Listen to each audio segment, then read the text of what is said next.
नमस्कार मुलींनो, आपण मागच्या तासाला काही पॉइंट पाहिलेले आहेत, प्रकरण पहिल्यातील.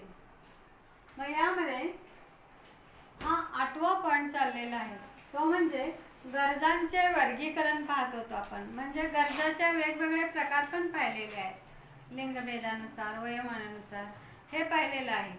पण यातला 8वा जो पॉइंट आहे तो आर्थिक क्रिया हा पॉइंट आहे. मग या आर्थिक क्रियामध्ये कोणत्या कोणत्या घटकांचा अभ्यास केला जातो, तर उत्पादन, वितरण, विनिमय आणि उपभोग या 4 घटकांचा आर्थिक क्रियामध्ये समावेश होत असतो. मग ह्या म्हणजे थोडक्यात उत्पादन म्हणजे आपण पहिल्या अगोदरच्या तासाला पाहिलेलं आहे की उपयोगितेची निर्मिती म्हणजे उत्पादन होय. म्हणजे वस्तू आणि सेवा या निर्माण केल्या जातात, त्याला उत्पादन असं म्हणतात. मग हे जे उत्पादन आहे ते उत्पादन घटकाच्या सहाय्याने घेतलं जातं. मग जर उत्पादनाचे घटक नसतील तर उत्पादन घेणं हे शक्य नसतं. त्यामुळं जे उत्पादन प्रक्रियेमध्ये उत्पादन घटकांना अनन्यसाधारण असं महत्त्व आहे. आता हे जे आपण उत्पादनाचे घटक, उत्पादन हा पॉइंट पाहत आहोत, या उत्पादन या पॉइंट मधल्या हा जो पहिला पॉइंट आहे किंवा घटक आहे उत्पादन. मग उत्पादन म्हणजे उपयोगितेची निर्मिती म्हणजे उत्पादन. म्हणजे यामध्ये वस्तू आणि सेवा निर्माण केल्या जातात आणि वस्तू आणि सेवांच्या सहाय्याने मानवाच्या गरजा या भागत असतात, त्याला उत्पादन म्हणतात. मग उत्पादन मधला पॉइंट पहिला आपण मागच्या तासाला पण पाहिलेला आहे, तरी पण मी थोडक्यात पुन्हा एकदा याचं विश्लेषण किंवा स्पष्टीकरण सांगत आहे. पॉइंट पहिला आहे तो म्हणजे भूमी. मग भूमीला सामान्यपणे आपण जमीन या अर्थाने म्हणतो. आपण भूमीला काय म्हणतो? जमीन. मग या घटकामध्ये हा जो भूमी हा जो घटक आहे तिला जमीन या नावाने ओळखलं जातं किंवा जमीन म्हटलं जातं. मग थोडक्यामध्ये जमीन किंवा भूमीची व्याख्या आपल्याला असं करता येईल की भूमी म्हणजे मूलभूत नैसर्गिक असा उत्पादनाचा घटक. पहा, भूमी म्हणजे मूलभूत आणि नैसर्गिक असा उत्पादनाचा घटक. म्हणून काय म्हणता येईल, तर भूमी ही निसर्गाने मानवाला दिलेली एक विनामूल्य अशी देणगी आहे. भूमी बघा, भूमी कोण निर्माण करू शकतं का? नाही. किंवा भूमी कमी जास्त पण करता येत नाही. भले भूकंप, महापूर जमीन खालीवर होईल, पण भूमी ही नाशवंत घटक नाही. इतर घटक नाशवंत आहेत पण भूमी ही नाशवंत नाही. म्हणून भूमीचा समावेश हा नैसर्गिक देणगी किंवा भूमीला निसर्गाने मानवाच्या मदतीला दिलेली देणगी असं म्हटलं जातं. मग ह्या भूमीमध्ये जे वेगवेगळे घटक असतात, पहा, नैसर्गिक साधन सामग्री आहे, त्यामध्ये वेगवेगळे जे आपल्या अर्थव्यवस्थेचे जे घटक आहेत त्या सगळ्या घटकांचा समावेश या भूमीमध्ये करता येईल.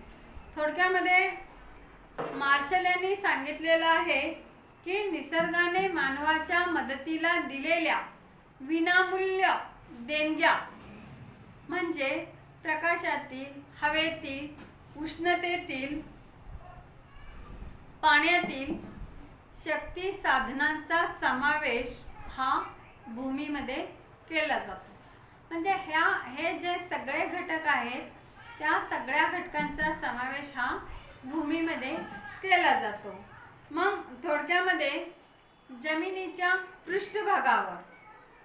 पृष्ठभागाखाली, जमिनीच्या पृष्ठभागावर किंवा पृष्ठभागालगत, पृष्ठभागाच्या खाली आणि जमिनीच्या वरती म्हणजे अवकाशामध्ये असलेली सर्व प्रकारची साधने म्हणजे भूमी. मग थोडक्यामध्ये जमिनीच्या खाली काय काय असतं तर सोनं, तांबं, लोखंड, कोळसा किंवा वेगवेगळ्या प्रकारचे वायू हे जमिनीच्या खाली असतात किंवा जमिनीच्या पोटामध्ये गर्भामध्ये वेगवेगळे धातू असतात. म्हणून त्याला शक्ती साधना असं त्याचा उल्लेख केलेला आहे. आणि जमिनी लगत म्हणजे जमिनीच्या भूपृष्ठावर मग यामध्ये पाणी, जंगल, शेतजमीन आणि पर्वत या सगळ्यांचा समावेश यामध्ये केला जातो. आणि जमिनीच्या वरील म्हणजे अवकाशातील मधला जे पोकळी आहे यामध्ये हवा, सूर्यप्रकाश किंवा वेगवेगळे वायू आहेत, ऑक्सिजन, नायट्रोजन, हे वायूंचा समावेश यामध्ये केला जातो. म्हणून भूमी ही भूपृष्ठाच्या वर, भूपृष्ठाच्या खाली आणि भूपृष्ठ लगत या सगळ्यांचा जे घटक आहेत त्या सगळ्या घटकांचा समावेश हा भूमीमध्ये केला जातो. म्हणून भूमीला निसर्गाने मानवाच्या मदतीला दिलेली विनामूल्य देणगी असं म्हटलेलं आहे. त्यानंतरचा आपण आणि हे जे भूमी आहे तो भूमीचा मोबदला खंडाच्या रूपाने दिला जातो. भूमीचा मोबदला कशामध्ये दिला जातो? भूमीच्या वापराबद्दल खंड दिला जातो. आणि आपण मागच्या तासाला भूमीची वैशिष्ट्ये पण पाहिलेली आहेत. ते तुम्हाला अभ्यासासाठी नाहीत, तरी पण मी थोडक्यात तुम्हाला वैशिष्ट्ये पॉईंट फक्त सांगते की भूमी म्हणजे जमीन. यामध्ये निसर्गाचा विनामूल्य घटक म्हटलेला आहे जमिनीला. त्यानंतर उत्पादनाचा उदासीन घटक म्हटलेला आहे. भौगोलिक गतिक्षमता नाही भूमीला. भौगोलिक गतिक्षमता म्हणजे एका ठिकाणाहून दुसऱ्या ठिकाणी जमिनीचं स्थानांतर करता येत नाही. पहा, कोणत्याही वस्तू इकडं तिकडं नेता येतात पण जमीन नेता येते का? नाही. म्हणून भूमीचं किंवा जमिनीचं स्थानांतर करता येत नाही असं म्हणतात. आणि त्यानंतर अलवचिक पुरवठा म्हणजे जमीन कमी जास्त करता येत नाही, त्याला अलवचिक म्हणतात. आणि भूमीला शाश्वत आणि अविनाशी घटक म्हणतात. शाश्वत आणि अविनाशी म्हणजे काय? तर जमीन ही नाशवंत नाही, चिरकाळ टिकणारी आहे. बाकीचे घटक पहा, नाशवंत म्हणजे त्यांचं अस्तित्व थोडंफार असतं, पण जमीन ही कायमस्वरूपी अस्तित्वात असते. म्हणून जमिनीला म्हटलेलं आहे अविनाशी घटक. त्यानंतरचं वैशिष्ट्य पाहता येईल तो म्हणजे गुणभिन्नता. गुणभिन्नता म्हणजे जमिनी वेगवेगळ्या प्रकारच्या असतात. त्यामध्ये वालुकामय असतात किंवा खडका, रेता असे मातीचे वेगवेगळे प्रकार पडतात. लाल असते, काळी असते, चिकन माती असते.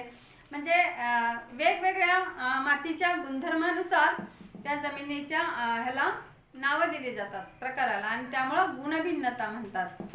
त्यानंतर घटते फल म्हणजे जमिनीमधून जेवढं आपण उत्पादन अपेक्षा करतो तेवढं उत्पादन निघत नाही, त्याला घटते फल म्हणतात. त्यानंतरचं एक वैशिष्ट्य म्हणजे स्थान परत्वे महत्त्व म्हणजे ज्या त्या स्थानानुसार जमिनीला महत्त्व प्राप्त होत असतं. हा आपला पॉईंट पहिला म्हणजे भूमी हा घटक आता आपण पाहिलेला आहे. आणि अगोदरच्याही तासाला आपण भूमीच्या बद्दल व्यवस्थित माहिती पाहिली होती. आता आपण दुसरा घटक पाहणार आहोत, तो म्हणजे श्रम. मग श्रमाचा मोबदला कशामध्ये दिला जातो तर वेतन आणि मजुरी. म्हणजे वेतनच त्याला थोडक्यामध्ये म्हणतात किंवा मजुरी म्हणतात. मग श्रम जो हा घटक आहे तो सर्वात सक्रिय घटक म्हणून श्रमाला महत्त्व आहे. पहा, जे उत्पादनाचे 4 घटक आहेत त्यामधला श्रम हा घटक सर्वात सक्रिय घटक आहे, म्हणून श्रमाला महत्त्व आहे. आणि सजीव घटक म्हणूनही श्रमाला ओळखलं जातं. मग सजीव का म्हटलं जातं तर श्रम हा श्रमिकाचा अंगभूत गुणधर्म आहे, म्हणून श्रमाला सजीव घटक म्हटलं जातं. पण सांगायचं म्हणजे श्रम हे नाशवंत आहे. नाशवंत का? सजीव घटक म्हटले आणि श्रम नाशवंत का? कारण श्रम हे आपण दाखवू शकत नाही. समजा एखाद्या दिवशी आपण कामाला नाही गेलो, गैरहजर राहिलो, तर त्या दिवशीचं श्रम हे वाया जातं. मग श्रमाचा साठा आपल्याला करता येत नाही. म्हणून श्रम हे नाशवंत घटक आहे असं म्हटलं आहे. पण श्रम श्रमिकाचा अंगभूत गुणधर्म आहे. मग आणि श्रमाशिवाय उत्पादन प्रक्रिया आहे ती चालू होत नाही. पहा, उत्पादन घ्यायचं म्हटलं तर तिथं अगोदर आपल्याला श्रम करावं लागतं, तरच उत्पादन प्रक्रिया चालू होते, अन्यथा नाही. सगळे घटक जरी तयार असेल, सज्ज असतील, पण जर तिथं श्रम हा घटक नसेल तर श्रम हे वाया जातं. थोडक्यामध्ये मार्शल यांनी म्हटलेलं आहे की श्रम करताना प्रत्यक्षपणे जो आनंद मिळतो त्या आनंदाव्यतिरिक्त काम करण्याचा हेतू हा मोबदला मिळवणे हा असतो. पहा, जर आपण काम करत असेल, आनंद मिळत असेल, पण मेन हेतू आपला काय असतो तर मोबदला मिळवणे हा कामाचा हेतू असतो. म्हणून अशा शारीरिक अथवा मानसिक प्रयत्नांना श्रम म्हणतात. थोडक्यामध्ये असं सांगता येईल की श्रम म्हणजे मोबदला मिळवण्याच्या अपेक्षेने केलेले शारीरिक अथवा बौद्धिक कष्ट म्हणजे श्रम असं म्हणता येईल. म्हणजे श्रम हे मोबदला मिळवण्याच्या अपेक्षेने केलं जातं. काम कशासाठी करतात तर आपल्याला उत्पन्न मिळावं किंवा मोबदला मिळावा म्हणून हे काम केलं जातं. म्हणून याला आणि आपल्याला एक उदाहरण पाहता येईल की समजा ग्राउंडवर विद्यार्थी खेळत आहेत. ते खेळत आहेत, पटांगणात एखादा खेळ शिकत आहेत, त्याला श्रम म्हणत नाहीत. पण जर फुटबॉल प्रशिक्षक किंवा एखादा शिक्षक तो खेळ त्यांना शिकवत असेल तर त्यांना श्रम असं म्हणता येईल. मग श्रमाची काय वैशिष्ट्ये आहेत? सक्रिय घटक आहे,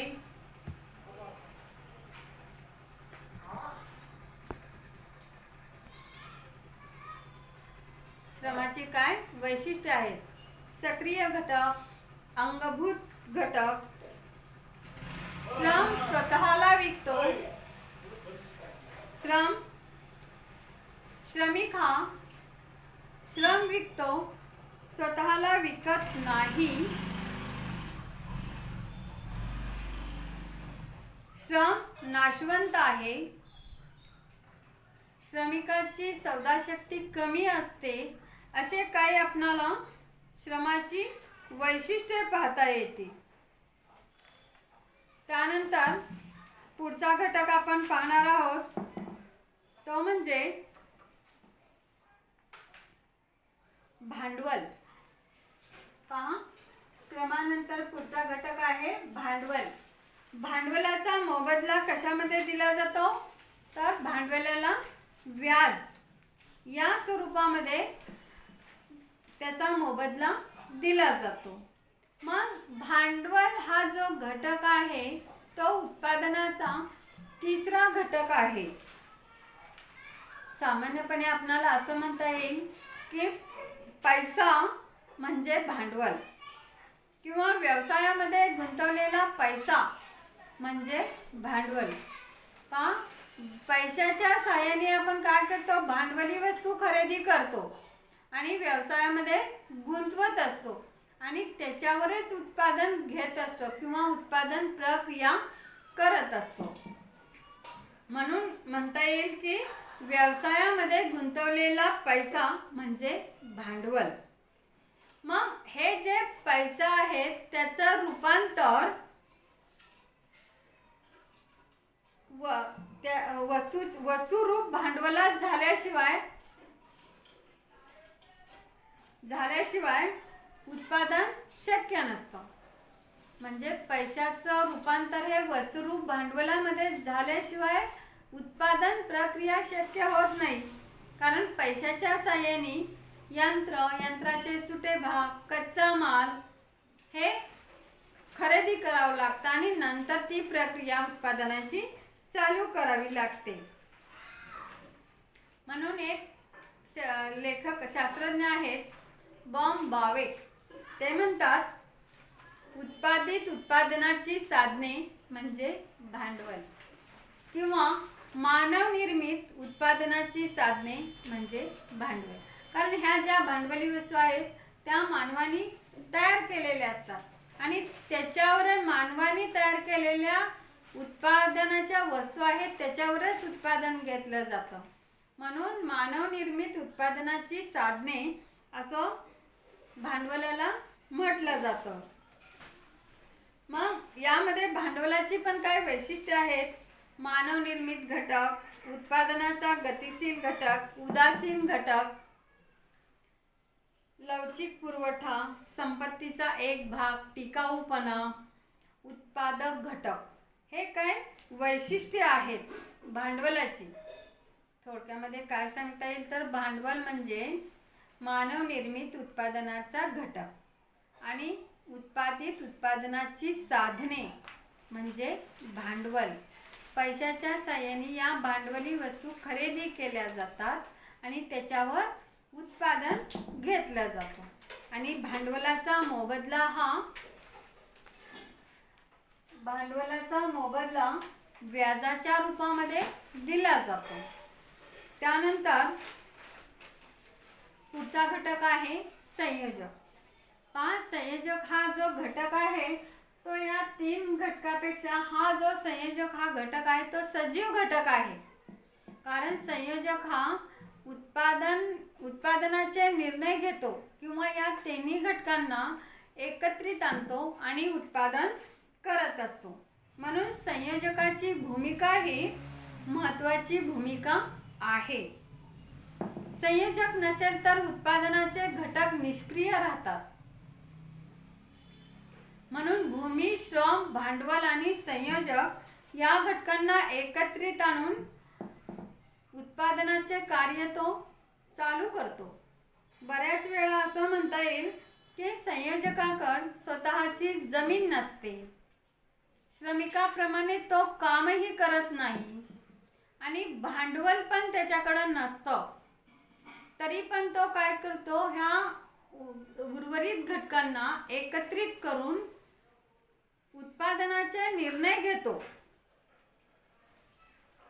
म्हणजेच महत्त्वाचं म्हणजे उत्पादन कार्यातील धोका आणि अनिश्चितता हा संयोजक पत्करत असतो किंवा सहन करत असतो. म्हणून या ठिकाणी शुम्पीटर हे जे शास्त्रज्ञ आहेत त्यांनी म्हटलेलं आहे की इतर उत्पादन घटक जे आहेत म्हणजे भूमी, श्रम, भांडवल यांना स्थिर मोबदला मिळतो. संयोजकाकडून त्यांना स्थिर मोबदले दिले जातात. म्हणजे त्यांचं वापराबद्दल त्यांना मोबदले दिले जातात. म्हणजे भूमीला खंड, श्रमाला वेतन आणि भांडवलाला व्याज. राहिला कोण? संयोजक. मग यांचे मोबदले दिल्यानंतर जे उत्पन्न राहील ते संयोजकाचे असतं. म्हणजे थोडक्यामध्ये नफा म्हणता येईल. मग हा जो नफा आहे तो त्याचा मोबदला असतो. पण काही वेळेस तो धन, ऋण किंवा शून्यही असू शकतो. काही वेळेस पहा, त्यांनी बनवलेल्या उत्पादन मालाला किमती नसतात, त्यामुळं त्याला तोटा होतो. काही वेळेस किमती वाढल्यानंतर त्याला भरपूर प्रमाणामध्ये फायदा होतो आणि काही वेळेस त्याचा ऋण होतं, म्हणजे उलट त्याला तोटा सहन करावा लागतो. असे काय आपण संयोजक पाहिलेलं आहे. म्हणजे संयोजकाचे गुण मी थोडक्यामध्ये सांगते तुम्हाला. कार्यक्षम असावा, संयोजक कसा असावा? कार्यक्षम असावा, संघटक असावा, म्हणजे इतर घटकांना तो एकत्रित करणारा असावा. निर्णय क्षमता महत्त्वाची आहे. तो जो उत्पादनाचे संयोजक निर्णय घेतो तो योग्य निर्णय घेतले पाहिजेत आणि स्वतःवर विश्वास असला पाहिजे त्याचा, कारण उत्पादनातील धोके हे अनिश्चित स्वरूपाचे असतात. कारण कधी फायदा येईल तर कधी तोटा होईल आणि हा जो फायदा तोटा आहे तो सहन करण्याची ताकद किंवा शक्ती त्याच्याकडं असली पाहिजे. संयोजक हा सुशिक्षित असला पाहिजे. इथं थोडक्यात आपल्याला संयोजकाबद्दलची आपण माहिती पाहिलेली आहे. नंतरच्या तासाला आपण पुढचा घटक पाहणार आहोत. धन्यवाद.